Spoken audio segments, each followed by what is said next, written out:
ಏನ್ ಮಗ ಸತ್ತೋಗನ ಅನ್ಕೊಂಡಿದೀಯಾ? Suicidal thoughts ಬರ್ತಿದಾವೆ. ನನ್ಗೆ ಈ ಕಷ್ಟಗಳು, ಸಿಚುವೇಶನ್ಸ್, ಲೋನ್ಲಿನೆಸ್ ನ ತಡ್ಕೊಳಕ್ ಆಗ್ತಿಲ್ಲ. ಸೊ ಸತ್ತೋದ್ರೆ ಕಷ್ಟಗಳು, ಪ್ರಾಬ್ಲಮ್ಸ್ ದೂರ ಆಗ್ತವೆ ಅಂತ ಅನ್ಕೊಂಡಿದ್ಯಾ ಅಷ್ಟೇನಾ?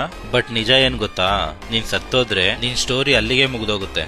ಲೈಫ್ ಅಲ್ಲಿ ಎರಡೇ ಆಪ್ಷನ್, ಮರ್ತೋಗು ಇಲ್ಲ ಚೇಂಜ್ ಆಗು. ಅದನ್ ಬಿಟ್ಟು ಮೂರನೇ ಆಪ್ಷನ್ ಸತ್ತೋಗು ಅಂತ ಇಟ್ಕೋಬೇಡ. ಸಾವು ಯಾರಿಗ್ ಬೇಕಾದ್ರೂ ಬರುತ್ತೆ, ಹೆಂಗ್ ಬೇಕಾದ್ರೂ ಬರುತ್ತೆ. ಸಾಯೋವರೆಗೂ ದಿಲ್ದಾರಾಗ್ ಬದುಕು. ನೆನ್ಪಿಡ್ಕೋ, ಎದುರಿಸಿ ನಿಂತೋನ್ಗೆ ಸಾವು ಕೂಡ ಪ್ರೀತಿಯಿಂದ ಕಿಸ್ ಮಾಡುತ್ತಂತೆ. ಯಾಕೆ?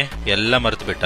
ನೀನ್ ಪ್ಲಾನ್ ಮಾಡ್ಕೊಂಡಿದ್ ಲೈಫ್, ನಿನ್ ರಿವೆಂಜ್, ನಿನ್ ಗೋಲ್ಸ್ ಎಲ್ಲ ವೇಸ್ಟ್ ಆಗ್ಬಿಡುತ್ತೆ. ಇನ್ನ ನೀನ್ ಇಷ್ಟಪಡೋ ಮನುಷ್ಯರು ಅಂತೀಯಾ, 2 ದಿನ ರಿಪ್ ಅಂತ ಸ್ಟೇಟಸ್ ಸ್ಟೋರಿ ಹಾಕ್ತಾರೆ. 3ನೇ ದಿನ ಅವರಿಗೆ ಇಷ್ಟ ಬಂದಿ ಸ್ಟೋರಿನ ಸ್ಟೇಟಸ್ ನ ಹಾಕೊಂಡು ನಗ್ತಾ ಇರ್ತಾರೆ. ಸತ್ತೋಗ್ಬೇಕು ಅನ್ಕೊಳ್ಳೋದು ತುಂಬಾ ಈಸಿ ಬ್ರೋ, ಬಟ್ ಕಷ್ಟನ ಸಿಚುವೇಶನ್ಸ್ ನ ಎದುರಿಸಿ ನಿಲ್ಲೋದ್ಕು ಗಟ್ಸ್ ಇರ್ಬೇಕು. ಅದಕ್ಕೆ ನಾನು ಹೇಳೋದು, ಇಲ್ಲಿ ಜನಗಳು 7 ಜನ್ಮದ ಸಂಬಂಧ ಮಾತಾಡಿ 7 ಸೆಕೆಂಡ್ ಅಲ್ಲಿ ಚೇಂಜ್ ಆಗ್ಬಿಡ್ತಾರೆ.